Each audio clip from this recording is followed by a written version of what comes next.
So hey you guys, this week is transportation week, so I'm going to talk about how Germans transport themselves. I'm not going to talk about all of it, the rest you can read on my blog. I'll have that in the underbar. There's three main ways that Germans move around. It's bike, train, and car. Walking is really common too, but there's not really much to say about it. Let's start with bikes. Bikes have bells, brakes, gear shifters, and lights.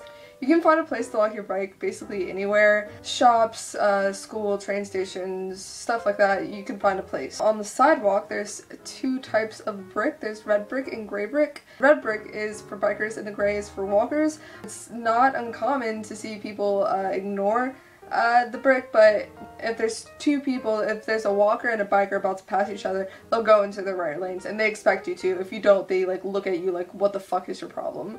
We also have bike stoplights here. There's actually a bike symbol for the light. Some you press a button, some you don't. Most you do press a button or you palm over something. I think it says "Sie kommt" and then it flashes red and starts clicking, which is super annoying.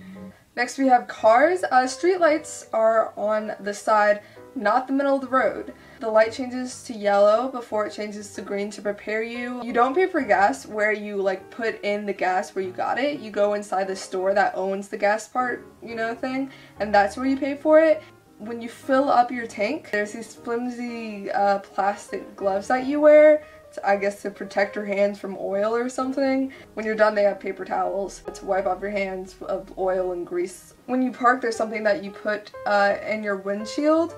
It's like a blue clock, paper clock that you can turn to show the hour that you arrived, because a lot of lots only have 2 to 3 hour parking. So you put it in your window at the time you arrived, and then a guy can come and check it and see how long you've been there. And if you've been there too long, he can give you a ticket. Next we have trains. Trains are kept really, really clean. I don't know if you've ever been to New York or DC, even though New York is worse than DC, but yeah, both of their trains are just awful. You have to remember to get your train ticket stamped because it's really easy to forget. I've forgotten it so many times.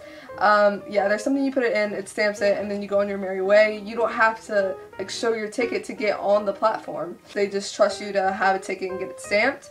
And they don't have these little stamper things on the actual platforms. It's bad. Ironically though, they don't check your train ticket a lot. During a time where I went like 22 times, I got it checked twice, I think. It might have been once.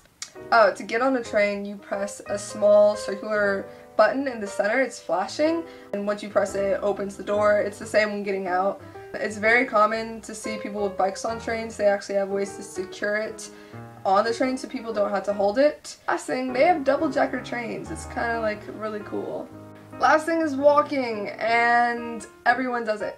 If you want to know more, just look on my blog. A lot of the stuff that we do on here is stuff I have on my blog because I'm usually the one who makes all the themes.